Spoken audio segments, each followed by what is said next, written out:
Hello, ladies and gentlemen, and Vayli and Zelik. This is part 2 of the first episode of the Nicky YouTube podcast.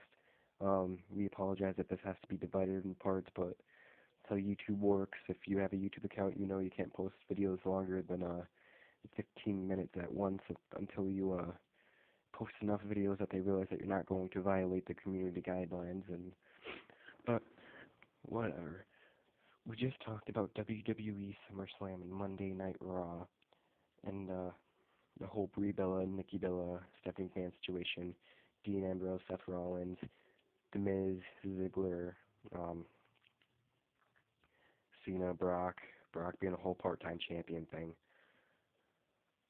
And I also like the new title belt. I'll be completely honest, the new title belt, I like the new logo. It's cool. In my opinion, it kind of ushers in a new era. Whether or not that new era is a good thing or not, I don't know. But it's cool. It's a change from way back when 2002 or 2001 when that scratch logo appeared. But so changing things up, I feel like it's a good idea. But a lot of people won't feel the same as me, and feel free to comment what you think about the new logo, all the new title belts. That's all on you guys if you want to comment. So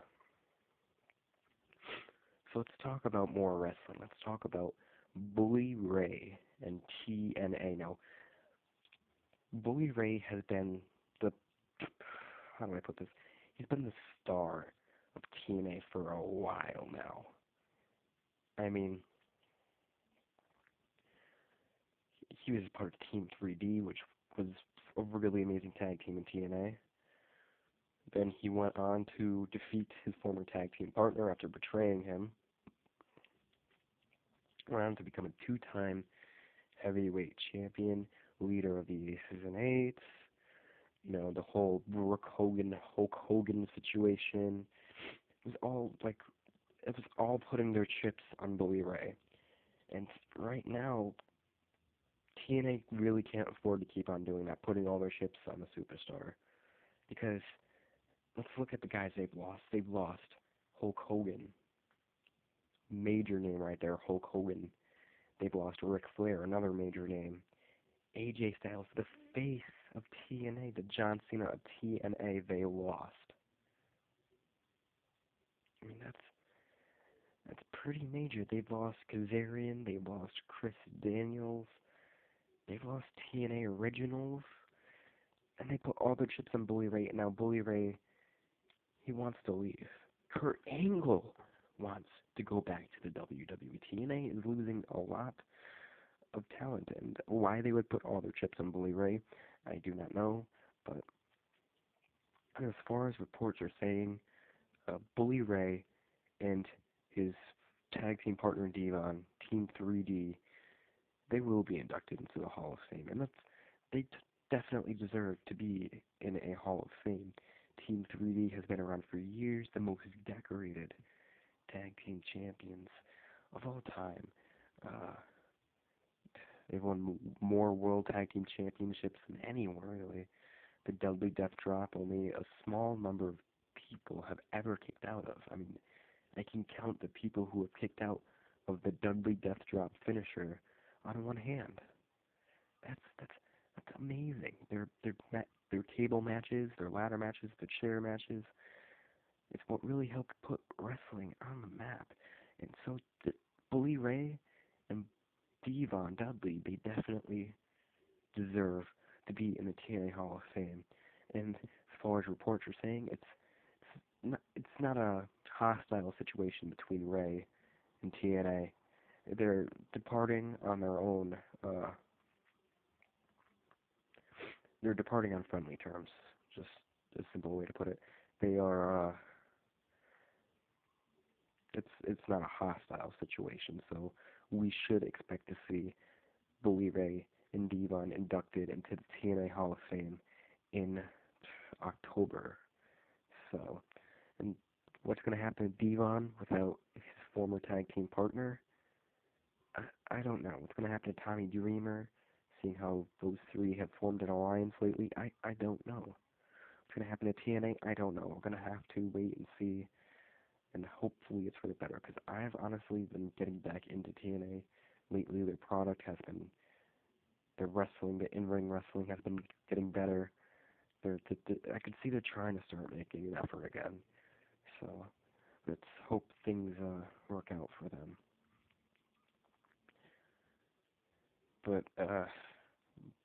another situation that's kind of iffy, but this situation is hostile. We have switching to Bellator MMA as their season. What is this? Season 11, season 12? I don't know. The whole summer series things. That always throws me off. I mean, their new season will be debuting in September, and we have Quinton Rampage Jackson challenging Emmanuel Newton for the Bellator MMA Light Heavyweight Championship of the world. Now, I was supposed to talk about this in episode 1 because this is a pretty big deal for me. Let's go back a couple of years. King Mo fought Emmanuel Newton in one of Bellator's tournaments to help decide number one contender, so to speak, for the Bellator Light Heavyweight Championship. Alright. No one expected the hardcore kid, Emmanuel Newton, to win. I didn't expect him to win, and out of nowhere, spinning back fist knocks out King Mo. The two have a rematch a little bit later. Very hard match, pretty good call either way with the judges, and they just barely favored Emmanuel Newton. So, okay. Emmanuel Newton has beaten King Mo twice. Okay, I understand that. But now, King Mo and Quinton Jackson are once again in the light heavyweight tournament to crown a new number one contender. And it's just a very confusing situation. Apparently, Bjorn Rebney, the at the time CEO and the founder of Bellator MMA, said that he was close with King Mo. King Mo denies it. He says, yeah, he talks to him in the hallways. They used to text every once in a while, but he hasn't even texted Bjorn in a year. I mean, he's basically saying Bjorn Rebney is fake, that he is not as close with his talent as he claimed to be. So King Mo wasn't happy about that, and he called Bjorn Rebney a, and I quote, low dick writer, unquote. And should King Mo have done that? I mean, that's his boss. You know, should King Mo have done that? No. And he should be willing to deal with the consequences. Now, I believe the consequences should have been maybe suspension from Bellator,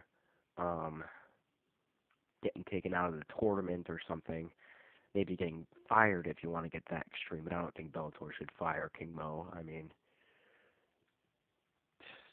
it created controversy. Controversy equals cash. Chael Sonnen said it himself in the Talk is Jericho podcast. If it makes dollars, it makes sense. I mean,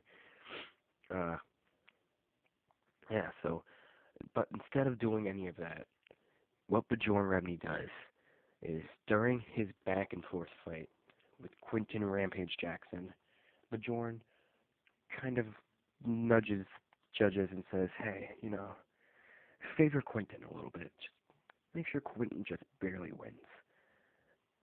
Now, King Mo should have won that. King Mo was dominant in the first round and the third round with his wrestling ability. Quinton, yes, he did fight back, and he did, I believe, win the second round, Quinton did. And either way, it was a close fight. But it was clear to see that King Mo should have won. I mean, it was a close fight, yes. Should there be a rematch? Yes.